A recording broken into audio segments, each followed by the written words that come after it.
and I will never tear it free. You'll tear it free when you will know that I will be your wife and your only wife. She has an arrow in you, yes, John Potter, and you know it! Good evening. Good evening, Mr. Hale. I hope I do not startle you. No, sir. Come in. It's just, I didn't hear a horse. You are a good wife, Proctor. Aye. I hope you're not off to bed yet. No, we're not used to visitors this late. Come, sit down. I will. But you said good wife, Proctor. What did you decide, Mr. Hale? No, it rebels my stomach and I have some further traveling to do tonight.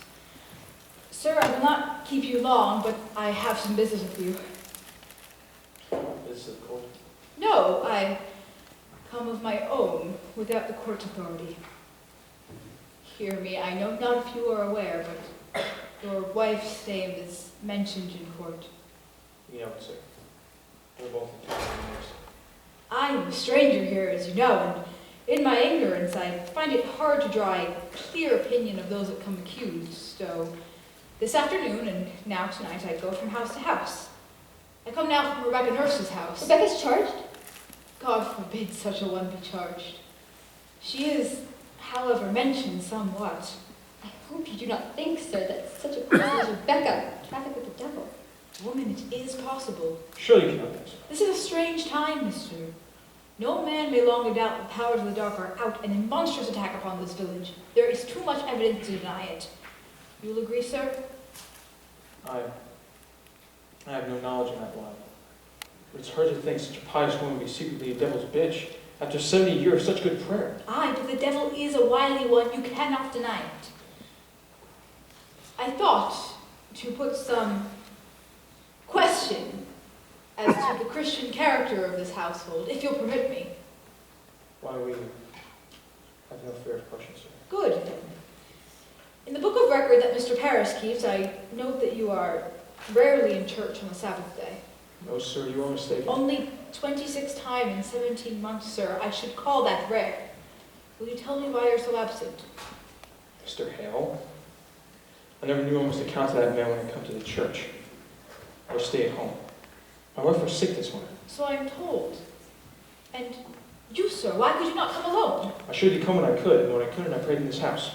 Mr. Proctor, your house is not a church. Your theology must tell you that. It does, sir. It does. Until said minister may pray to God without there be golden candlesticks upon the altar. What golden candlesticks? Since we built the church, there were pewter candlesticks upon the altar. Francis Naird made them, and a sweeter hand never touched the metal. But Paris came. For 20 weeks, he preached nothing but golden candlesticks. And for 20 weeks, until he had them. I labored the earth from dawn to day, to the blink of night. And to tell you true, when I looked to heaven to see my money glaring at his elbows, it hurt my prayer, sir. It hurt my prayer. I think sometimes that man dreams cathedrals, not clapboard meeting houses. And yet, sir, a Christian on the Sabbath day must be in church. Tell me, you have 3 children. I was. How come it that only 2 are baptized? I like not that Mr. Parris should lay his hand upon my baby. I see no light of God in that man. I must say it, Mr. Proctor, that is not for you to decide. The man's ordained, therefore the light of God is in him. What's your suspicion, Mr. Hale? Oh, no, I have no suspicion. I have the roof upon that church. I hung the door. Did you? That's a good sign, then. I made it too quick to bring the man to justice. I know, but you cannot think that we ever desire destruction of religion here. It is on your mind, is it not? There is a softness in your record, sir, a softness. I do think we were too quick to be harsh with Mr. Harris. I do, but surely you cannot think we love the devil here, sir. Do you know your commandments, Elizabeth? I do. I'm a coveting Christian woman, sir. You'll find no mark on my record. And you, sir? I'm sure I have. Let you repeat them, then. The commandments? Aye. Thou shalt not kill. Aye. Thou shalt not steal. Thou shalt not covet thy neighbor's goods, nor make it for an engraven image. Thou shalt not take the Lord's name in vain. Thou shalt not have no other gods before me. Thou shalt remember the Sabbath day and keep it holy. Thou shalt honor thy father and thy mother. Thou shalt not bear the false witness. Thou shalt not make it to any graven image. You have said that twice, sir. Aye. Adultery, John. See, between the two of us, we know them all. I think it'd be a small one. Theology, sir, is a fortress. No crack in it may be accounted small. There'd be no love for Satan in this house. I pray it dearly. Well, then I'll bid you good night. Mr. Hale, I do think you are somewhat accusing of me. Are you not? Goody Proctor, I do not judge you. My duty is to add what I may to the godly wisdom of the court. I pray you both good health and good fortune. Good night. I think you must tell him, John. What's that? Please tell him. I have no witness that cannot prove it, except my word be taken. But I know the children sleep inside not to do with witchcraft. Not to do? They were discovered by Mr. Parrish sporting in the woods. They were startled and took sick. Who told you this? Abigail Williams. Abigail? Aye. Abigail Williams said it had not to do with witchcraft. She told me that you came, sir. Why did you keep this? I never knew until tonight that the world got so daft with this nonsense. Nonsense, sir! I myself have examined Sarah Good, Tituba, and numerous others who have confessed to witchcraft. Sir, they have confessed it! And why not? Because they must hang for denying it. There are them that will swear to anything before they'll hang. You never thought of that? I have.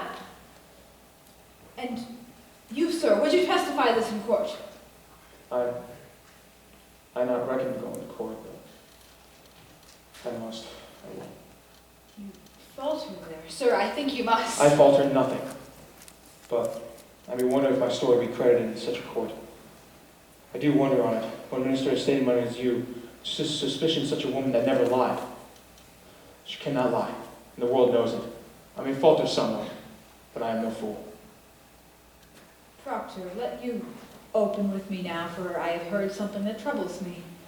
It is said that you hold no belief that there may even be witches in the world. Is that true, sir?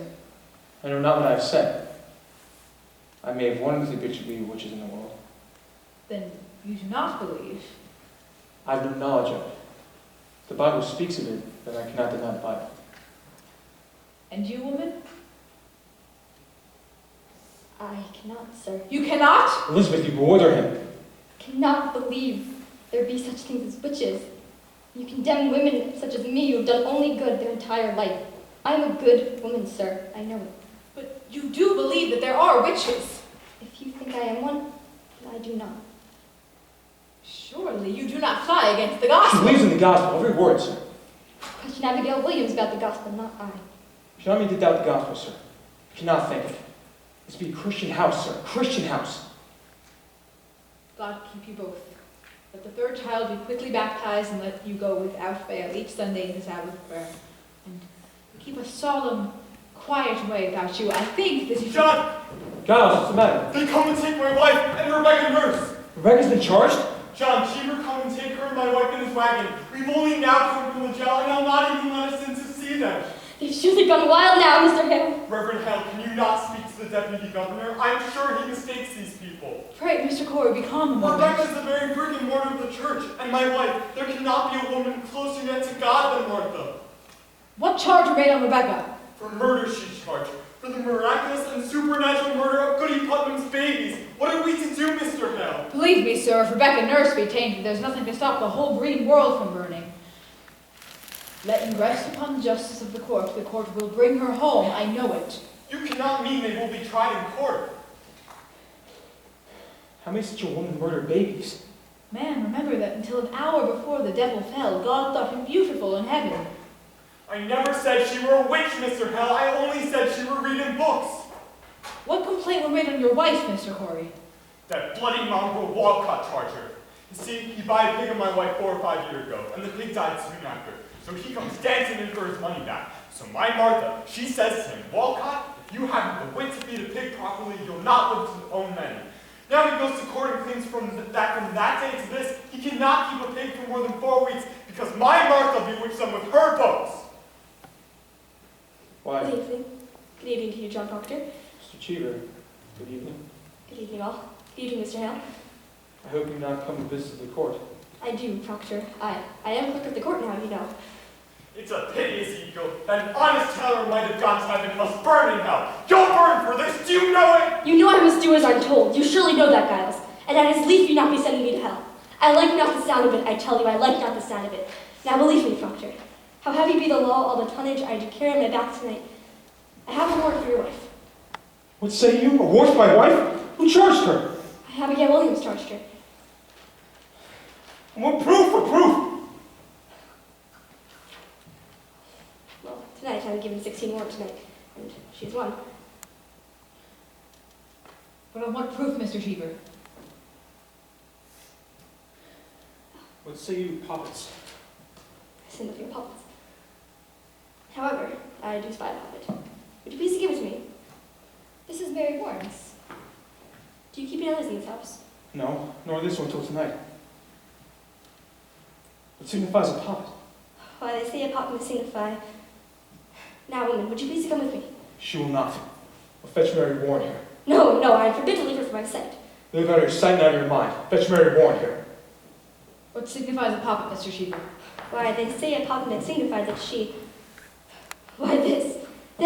What's there? It's a needle. What signifies a needle? Why, this go hard with her, Proctor. I had my doubts, but here's calamity. Why? What meaning has it? The Williams girl, Abigail Williams, sir.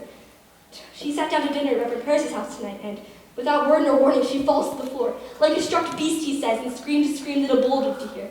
And he goes to save her, and he finds stuck 2 inches in the flesh of her belly, a needle.